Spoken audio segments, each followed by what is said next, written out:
Hi guys, welcome to fill lecture guys. आज की video में हम बात करेंगे अलाउंसेस की। इनकम टैक्स में लास्ट हमने बात की थी सैलरी की, तो आज की वीडियो में हम देखते हैं कि अलाउंसेस क्या होता है, इसके क्या क्या टाइप्स होते हैं। So let's get started. Allowance क्या होता है? एक एम्प्लॉयर एम्प्लॉय को सैलरी के एडिशन में जो भी अदर बेनिफिट्स प्रोवाइड करता है but in the form of cash, वो होते हैं अलाउंसेस। देखिए, there are allowances and perquisite. Allowance और परक्विजिट में यही डिफरेंस है कि जो फॉर्म ऑफ कैश पे किया जाता है by the employer to his employee, उसे हम कहते हैं अलाउंसेस। जो in the form of things pay किया जाता है उसे हम कहते हैं परक्विजिट। फॉर एग्जाम्पल, एक एम्प्लॉयर एम्प्लॉय को रेजिडेंशियल अकोमोडेशन की फॉर्म में HRA house rent allowance provide कर रहा है in the form of cash, तो वो हो गया हमारा अलाउंस। अगर एक एम्प्लॉयर एम्प्लॉय को रेजिडेंशियल अकोमोडेशन प्रोवाइड करेगा, इट मीन्स उसे रहने के लिए कोई क्वार्टर देगा, कोई घर देगा, तो वो आ जाएगा हमारा परक्विजिट की फॉर्म में। तो अलाउंसेस और परक्विजिट में यही डिफरेंस है कि अलाउंसेस हमारा in the form of cash पे किए जाते हैं और परक्विजिट हमारे in the form of things. So बात करते हैं कि अलाउंसेस के कितने टाइप्स होते हैं। सो अलाउंसेस हमारे 3 टाइप्स के होते हैं। Number 1 taxable allowance, number 2 is allowance exempt up to a specified limit, and number 3 is fully exempt allowance. देखिए, इसमें 3 टाइप्स के अलाउंस आ गए। जो पूरी तरह से टैक्सेबल है, जिसके ऊपर फुली टैक्स लगेगा। नेक्स्ट आता है जिसमें एक स्पेसिफाइड लिमिट तक टैक्स लगेगा। नेक्स्ट आएगा फुली एग्जाम्प्ट अलाउंस, जिसके ऊपर बिल्कुल भी टैक्स नहीं लगेगा। तो सबसे पहले हम बात करते हैं टैक्सेबल अलाउंसेस की, जो फुली टैक्सेबल होंगे। मतलब अगर एक एम्प्लॉयर एम्प्लॉय को इन द फॉर्म ऑफ कैश कुछ अलाउंसेस पे कर रहा है, तो वो एम्प्लॉय के लिए फुली टैक्सेबल होंगे। वो उसे अपनी सैलरी में ऐड करेगा और एट द एंड उसके ऊपर टैक्स चार्ज होगा। So number 1 is DNS allowance. DNS allowance क्या होता है? जब मार्केट में इन्फ्लेशन की वजह से चीज़ों के प्राइसेस इंक्रीज हो जाते हैं, तो एम्प्लॉयर एम्प्लॉय को उस फॉर्म की कंपनसेशन में कुछ अमाउंट पे करता है, तो वो होता है हमारा DNS अलाउंस। अब DNS अलाउंस जो होगा हमारा, वो फुली टैक्सेबल होगा। इसे हम सैलरी में ऐड करते हैं और इसके ऊपर टैक्स चार्ज किया जाता है। Number 2 is city compensatory allowance. अगर एम्प्लॉय एक सिटी से दूसरी सिटी में शिफ्ट कर रहा है, तो वहां पर एम्प्लॉयर जो भी उसे रेम्यूनरेशन प्रोवाइड करेगा in the form of cash in addition to salary, मतलब जो भी अलाउंसेस पे करेगा वो हमारा होगा टैक्सेबल। नेक्स्ट 3rd नंबर पे आता है हमारा fix medical allowance. Employer employee को जो भी मेडिकल की फॉर्म में अलाउंसेस पे कर रहा है, वो भी हमारे फुली टैक्सेबल होंगे। नेक्स्ट आता है नॉन प्रैक्टिसाइजिंग अलाउंस। ये मेनली गवर्नमेंट डॉक्टर्स के लिए होता है, जिनके ऊपर बैन लगाया जाता है कुछ भी प्राइवेट प्रैक्टिस करने से, तो उन्हें ये जो भी अलाउंस मिलता है वो भी उनके लिए फुली टैक्सेबल होगा। नेक्स्ट नंबर पर आता है हमारा सर्वेंट अलाउंस। जैसे कि समटाइम एम्प्लॉयज के पास बहुत ज़्यादा काम होता है, वो अकेले काम को हैंडल नहीं कर पाते, तो एक एम्प्लॉयर उन्हें सर्वेंट की फॉर्म में अलाउंसेस पे करते हैं। वो उन्हें कहते हैं कि आप सर्वेंट रख लीजिए, हम उसके लिए आपको अलाउंस पे कर देंगे और आपको जब जब जरूरत होगी उस सर्वेंट को रख लीजिएगा और उसे उसकी पेमेंट कर दीजिएगा। तो जो भी सर्वेंट अलाउंस यहाँ पर एम्प्लॉयर एम्प्लॉय को पे कर रहा है, वो भी एम्प्लॉय के लिए फुली टैक्सेबल होगा। उसके ऊपर फुल टैक्स चार्ज किया जाएगा, उसे सैलरी में हम ऐड करेंगे और एट द एंड उसके ऊपर टैक्स चार्ज किया जाएगा। नेक्स्ट आता है हमारा हिल अलाउंस। हिल अलाउंस नेम से ही क्लियर है कि जो भी हिली एरियाज में रहते हैं, जहाँ पर कॉस्ट ऑफ लिविंग बहुत ज़्यादा होती है, तो वहाँ पर अगर कोई एम्प्लॉयर अपने एम्प्लॉय को हिल अलाउंस पे कर रहा है, तो वो भी एम्प्लॉय के लिए फुली टैक्सेबल होगा। नेक्स्ट नंबर पर आता है हमारा warden allowance and proctor allowance. Warden proctor क्या होते हैं? जैसे कि आपने कॉलेजेस में देखा होगा कि वहाँ पर वार्डन्स होते हैं जो स्टूडेंट्स की रखवाली करते हैं, उनका बेसिकली ध्यान रखते हैं। तो वार्डन का जो भी अलाउंसेस पे करता है एम्प्लॉयर, वो भी उनके लिए फुली टैक्सेबल होगा। और प्रॉक्टर अलाउंस होता है जिसे प्रॉक्टोरियल ड्यूटीज दी जाती है, मतलब चेकआउट किया जाता है टाइम टू टाइम कि क्या चल रहा है किसी ऑर्गेनाइजेशन में, किसी कॉलेज में, तो प्रॉक्टर अलाउंस जो भी पे किया जा रहा है वो भी फुली टैक्सेबल होगा under the income tax act 1961। Next number पर आता है हमारा ओवर टाइम अलाउंस। अगर कोई एम्प्लॉय ओवर टाइम कर रहा है, किसी भी ऑर्गेनाइजेशन में ज़्यादा वर्क कर रहा है ज़रूरत से ज़्यादा, और वहाँ पर उसका एम्प्लॉयर उसको अलाउंस पे कर रहा है, ओवर टाइम अलाउंस पे कर रहा है, तो वो भी उसके लिए फुली टैक्सेबल होगा। नेक्स्ट आता है हमारा डेप्यूटेशन अलाउंस। डेप्यूटेशन अलाउंस क्या होता है? जब एक एम्प्लॉय को एक जगह से दूसरी जगह पर ट्रांसफर किया जाता है for some time period, like temporary time period के लिए, और उसका एम्प्लॉयर उसको वहाँ पर दूसरी सिटी में जाने के लिए या दूसरी ऑर्गेनाइजेशन में, इंस्टीट्यूट में जाने के लिए, उसकी कॉस्ट ऑफ लिविंग को बियर करने के लिए कुछ अलाउंसेस पे कर रहा है, तो वो डेप्यूटेशन अलाउंस भी एम्प्लॉय के लिए फुली टैक्सेबल होगा। नेक्स्ट हम कुछ अदर अलाउंसेस की बात कर लेते हैं कि इनसे अलग भी कुछ ऐसे अलाउंसेस होते हैं जो एम्प्लॉय के लिए टैक्सेबल होंगे, जैसे कि रूरल अलाउंस, रूरल एरिया में आप रह रहे हो, मैरिज अलाउंस होगा, एजुकेशन अलाउंस होगा, तो ये भी कुछ ऐसे अलाउंसेस हैं। टेलीफोन अलाउंस हो गया, जो एम्प्लॉय अगर रिसीव कर रहा है अपने एम्प्लॉयर से, तो वो उसके लिए फुली टैक्सेबल होगा।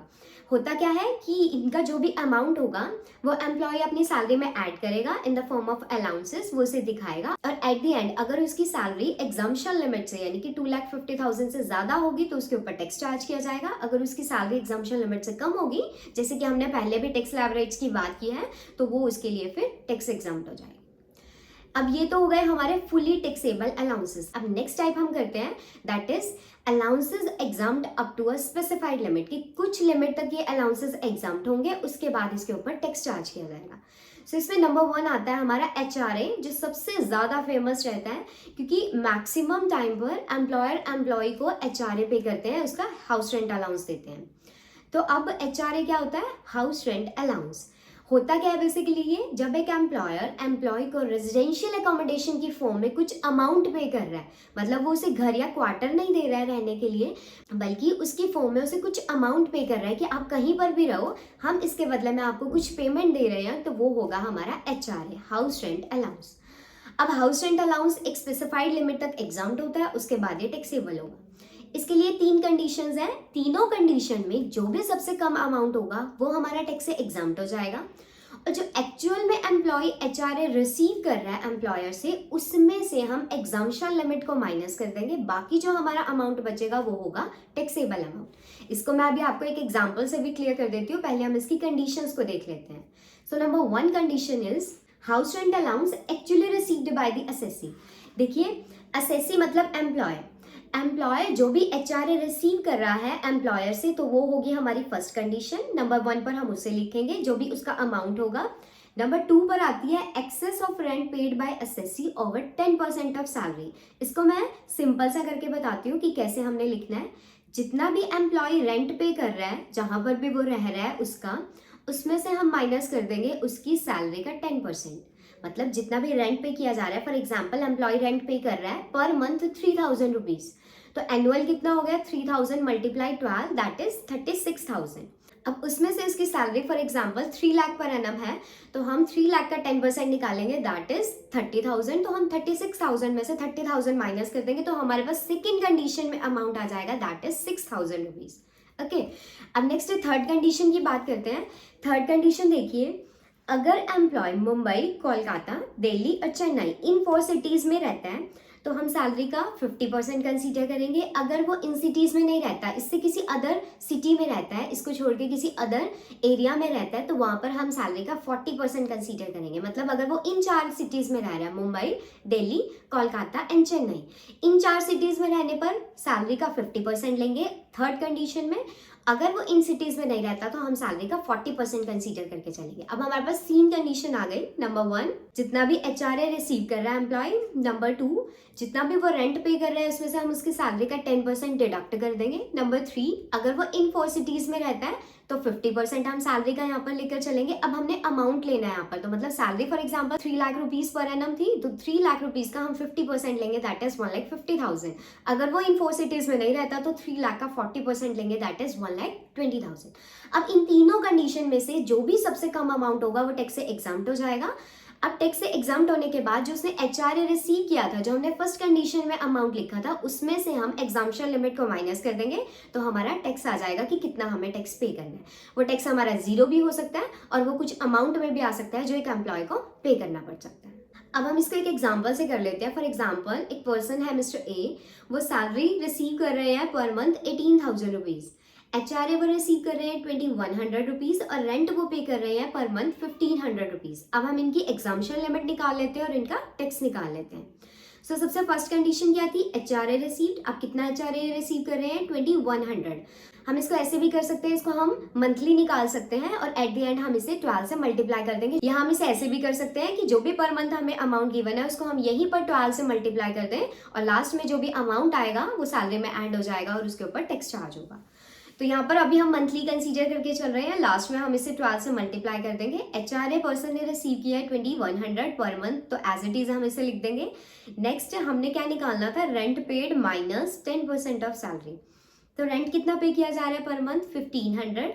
इसमें से हम माइनस कर देंगे सैलरी का 10%। अब सैलरी देखिए कितनी है यहाँ पर 18,000। 18,000 का जब हम 10% निकालेंगे तो ये आएगा 1800। अब 1500 में से 1800 माइनस करेंगे तो ये अमाउंट आ जाएगा नेगेटिव। तो हमने यहाँ पर नेगेटिव अमाउंट नहीं लेना, उसकी जगह हम लिख देंगे नील यानी कि जीरो। तो मतलब सेकेंड कंडीशन में जो अमाउंट आया वो आएगा जीरो। नेक्स्ट थर्ड कंडीशन की बात करें, कुछ भी ऐसा स्पेसिफिक नहीं लिखा हुआ कि वो पर्सन कहाँ पर रहते हैं, तो उस कंडीशन में हम ये कंसीडर करके चलेंगे कि पर्सन उन 4 सिटीज़ में नहीं रहते। जब एक स्पेसिफाई किया जाए चीज़ कि एक पर्सन उस सिटी में रहता है, उन 4 सिटीज़ में, लाइक मुंबई, दिल्ली, कोलकाता एंड चेन्नई, उन 4 सिटीज़ में रहता है, तभी हम 50% लेंगे सैलरी का, अदरवाइज हम 40% कंसीडर करके चलेंगे। तो यहाँ पर सैलरी कितनी है 18,000, उसका 40% आ जाएगा 7,200। अब देखिए इन तीनों कंडीशन में सबसे कम अमाउंट कौन सा है, जीरो, मतलब एग्जाम्पशन लिमिट क्या आ गई हमारी, जीरो। एचआरए कितना रिसीव कर रहा है एम्प्लॉय, 18। एचआरए कितना रिसीव कर रहा है एम्प्लॉय, 2100। तो 2100 का अमाउंट आएगा जो कि पर्सन के लिए टैक्सेबल होगा। मतलब इस अमाउंट को एचआरए को वो अपनी सैलरी में इंक्लूड करेगा और एट द एंड उसके ऊपर टैक्स पे करेगा। तो इस तरह से हम एचआरए निकालते हैं, इसकी तीनों कंडीशंस को लिखते हैं, तीनों कंडीशंस के अकॉर्डिंग इसके अमाउंट को निकालते हैं। तीनों में से जो भी सबसे कम अमाउंट होगा वो टैक्स से एग्जाम्प्ट हो जाएगा, वो एग्जाम्पशन लिमिट में आ जाएगा, और बाकी बचा हुआ अमाउंट टैक्सेबल अमाउंट होगा। ये हो गया हमारा एचआरए। नेक्स्ट अब हम बात करते हैं इसी कैटेगरी में, हम कैटेगरी कौन सी कर रहे हैं, allowances exempt up to a specified limit. तो इसमें आ जाएगा हमारा एंटरटेनमेंट अलाउंस। देखिए एंटरटेनमेंट अलाउंस जितना भी एक एम्प्लॉयर एम्प्लॉय को पे करता है वो इसकी सैलरी में सबसे पहले इंक्लूड किया जाता है। उसके बाद गवर्नमेंट एम्प्लॉयज को इसकी डिडक्शंस मिल जाती है। मतलब आप जब सैलरी में टोटल अमाउंट निकालोगे तो उसी पर्टिकुलर हेड में ही आपको ये डिडक्शन मिल जाएगी इन the form of entertainment allowance, और बाकी जो बचा हुआ अमाउंट होगा उसके ऊपर टैक्स चार्ज होगा। मतलब गवर्नमेंट एम्प्लॉयज को एंटरटेनमेंट अलाउंस की डिडक्शन मिल जाएगी, लेकिन उसके लिए उन्हें पहले अपनी सैलरी में इस इनकम को ऐड करना पड़ेगा। नेक्स्ट नंबर पर आता है special allowance for meeting this certain expenditure. अब इसमें भी 2 कैटेगरीज आती है। नंबर 1 कैटेगरी आती है special allowances exclusively to be incurred in the performance of duties of his office. जब एक एम्प्लॉयर अपनी ऑफिस की ड्यूटी को निभा रहा है और वहां पर वो एक्सपेंसेस कर रहा है और उसका एम्प्लॉयर उसे अलाउंसेस पे कर रहा है, तो वो कुछ लिमिट तक एग्जाम्प्ट होंगे, उसके बाद वो टैक्सेबल होंगे। अब हम देखते हैं कि कैसे कैसे वो एग्जाम्प्ट होंगे और कितना वो टैक्सेबल होगा। So number 1 is travelling allowance. Travelling allowance कौन से अलाउंस होते हैं, जब एक एम्प्लॉय एक सिटी से दूसरी सिटी में जा रहा है या एक प्लेस से दूसरे प्लेस पर जा रहा है, तो वहां पर एम्प्लॉयर उसका एम्प्लॉय को ट्रैवलिंग अलाउंस पे कर रहा है। यहाँ पर ध्यान रखिएगा, ये जो अलाउंसेस पे किए जा रहे हैं वो ऑफिस की ड्यूटी को पूरा करते हुए पे किए जा रहे हैं। मतलब एम्प्लॉय ऑफिस के काम के लिए ही ट्रैवल कर रहा है और एम्प्लॉयर उसे अलाउंसेस पे कर रहा है। अब देखिए जितना एम्प्लॉय ने एक्सपेंस किया उतने लिमिट तक तो ये अलाउंस टैक्स से एग्जाम्प्ट हो जाएगा, उसके बाद ये टैक्सेबल होगा। जैसे कि एम्प्लॉयर ने एम्प्लॉय का ट्रैवलिंग अलाउंस पे किया 2000 रुपीज़, उसमें से एम्प्लॉय ने 1500 का एक्सपेंस कर दिया, तो ये 1500 का अमाउंट टैक्स से एग्जाम्प्ट हो जाएगा। बाकी बचा हुआ 500, 2000 माइनस 1500, बाकी बचा हुआ 500 उसके लिए टैक्सेबल होगा। तो इस तरह से ये up to a specified limit, मतलब जितना भी एम्प्लॉय ने एक्सपेंस किया उतनी लिमिट तक तो ये टैक्स से एग्जाम्प्ट हो जाएंगे, उसके बाद ये टैक्सेबल होंगे। अब इसी तरह के अलाउंसेस हैं, जैसे डेली अलाउंस। डेली अलाउंस जो एक एम्प्लॉयर एम्प्लॉय को पे कर रहा है, वहां पर भी एम्प्लॉय जितना खर्चा करेगा वो टैक्स से एग्जाम्प्ट, बाकी बचा हुआ टैक्सेबल। नेक्स्ट नंबर पर आता है हेल्पर अलाउंस। मान लीजिए एम्प्लॉय के पास बहुत ही ज़्यादा वर्कलोड है, लाइक हैवी वर्कलोड उसके पास है, एम्प्लॉयर उसको हेल्पर अलाउंस पे कर रहा है। मतलब जब भी आपके पास ज़्यादा काम है तो आप अपने लिए एक हेल्पर रख सकते हैं और उसको कुछ रेम्युनरेशन पे कर सकते हैं। तो वहाँ पर जो भी हेल्पर अलाउंस एम्प्लॉयर ने एम्प्लॉय को पे किया, उसमें से वो जितना भी हेल्पर को पे करेगा वो तो टैक्स एग्जाम्प्ट हो जाएगा, बाकी वो जितना भी बचाएगा अमाउंट वो उसका टैक्सेबल होगा। नेक्स्ट नंबर पर आता है एकेडमिक अलाउंस।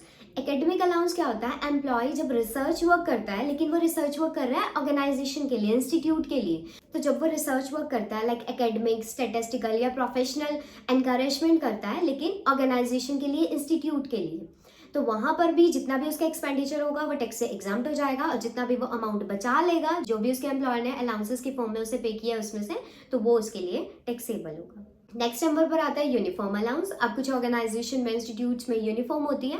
एम्प्लॉयर जब यूनिफॉर्म अलाउंस पे कर रहा है एम्प्लॉय को, तो एम्प्लॉय क्या करेगा, जितने की उसकी यूनिफॉर्म आएगी तो वो अमाउंट टैक्स से एग्जाम्प्ट हो जाएगा, उसमें से जो भी अमाउंट उसके पास बच जाता है वो टैक्सेबल होगा।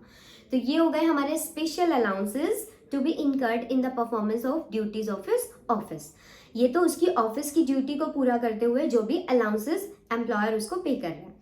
नेक्स्ट अब हम बात करते हैं उसके पर्सनल एक्सपेंसेस के लिए जो भी एम्प्लॉयर उसे अलाउंस पे कर रहा है वो कितनी लिमिट तक टैक्स से एग्जाम्प्ट है। तो इसमें नंबर 1 आता है special compensatory allowance. Special compensatory allowance होंगे जो हिली एरियाज में रहते हैं, जो अनकंजीनियल क्लाइमेट अलाउंसेस ले रहे हैं, जो स्नो बाउंड एरिया में रहते हैं, तो इनके लिए अगर ये मणिपुर, अरुणाचल प्रदेश, सिक्किम, उत्तर प्रदेश, हिमाचल प्रदेश, जम्मू एंड कश्मीर में रह रहे हैं तो 800 रुपीज़ पर मंथ इनके लिए टैक्स से एग्जाम्प्ट होगा। अगर ये जम्मू एंड कश्मीर के सियाचिन एरिया में रह रहे हैं तो 7000 पर मंथ इनके लिए टैक्स से एग्जाम्प्ट होगा। नेक्स्ट अलाउंस आता है अगर ये बॉर्डर एरिया में रहते हैं, रिमोट लोकेलिटी अलाउंस इनको दिया जाता है, डिफिकल्ट एरिया अलाउंस इनको दिया जा रहा है तो 1300 पर मंथ इनके लिए टैक्स से एग्जाम्प्ट होगा। Next is any allowance granted to an employee working in any transport system. अगर कोई एम्प्लॉय ट्रांसपोर्ट सिस्टम में वर्क कर रहा है, ट्रांसपोर्ट सिस्टम में वर्क करने का मतलब है कि वो ट्रक चला रहे हैं, किसी तरह की कोई बस चला रहे हैं, तो कितना अमाउंट उनका टैक्स से एग्जाम्प्ट होगा। तो जो भी उनको अलाउंस पे किया जा रहा है बाय द एम्प्लॉयर उसका 70% निकालेंगे। Second condition 10,000 rupees per month. दोनों में से जो भी सबसे कम अमाउंट होगा वो टैक्स से एग्जाम्प्ट हो जाएगा, बाकी बचा हुआ टैक्सेबल होगा।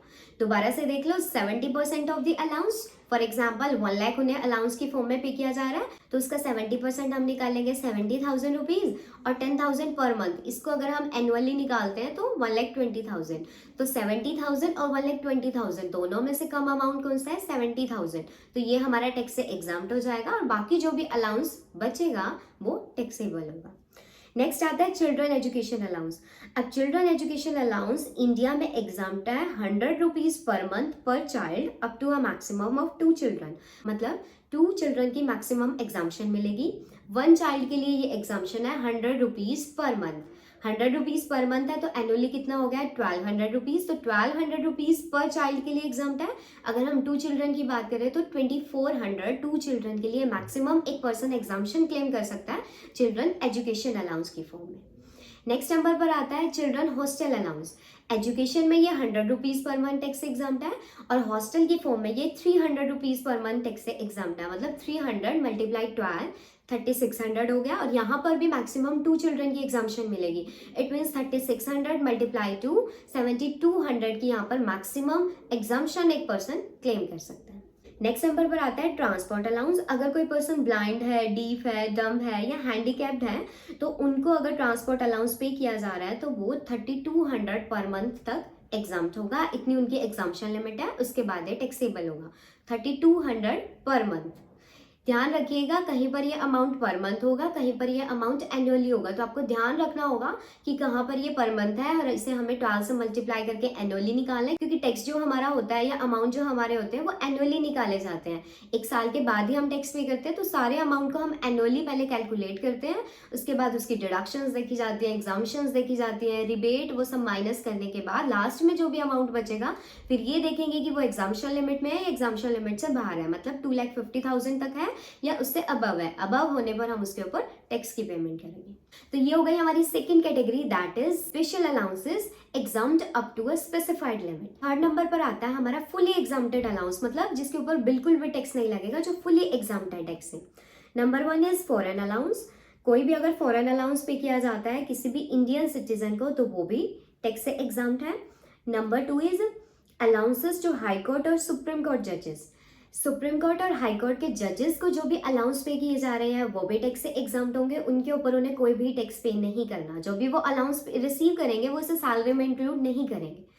Number 3 is allowances from UNO. UNO is united nation organisation. अगर कोई भी पर्सन यूएनओ से कोई भी अलाउंस रिसीव कर रहा है तो वो इसके लिए टैक्स से एग्जाम्प्ट होगा, क्योंकि यूएनओ गवर्नमेंट की ऑर्गेनाइजेशन है, तो गवर्नमेंट से ही आप रिसीव कर रहे हो, दोबारा गवर्नमेंट को दे रहे हो, ऐसा नहीं है। तो यूनाइटेड नेशन ऑर्गेनाइजेशन से जो भी अमाउंट रिसीव किया जाएगा इन द फॉर्म ऑफ अलाउंसेस वो टैक्स से एग्जाम्प्ट होगा। लास्ट नंबर पर आता है पर डीएम अलाउंस। अब इसमें क्या क्या आता है? Allowances for the use of hotel, boarding and lodging facilities. तो ये अलाउंसेस भी हमारे टैक्स से एग्जाम्प्ट होते हैं। तो यहाँ पर गाइज आपका अलाउंसेस का टॉपिक कंप्लीट हो जाता है, जिसमें हमने इसके 3 टाइप्स किए। नंबर 1 टैक्सेबल अलाउंस, जिसके ऊपर फुली टैक्स लगेगा। Number 2 is allowances exempt up to a specified limit, जिसमें एचआरए सबसे ज्यादा इंपॉर्टेंट है, that is house rent allowance. Next is fully exempted allowance, जो कि टोटली टैक्स से एग्जाम्प्टेड है। तो गाइज अगर आपको मेरी ये वीडियो पसंद आई है तो वीडियो को लाइक करना मत भूलिएगा। Thank you.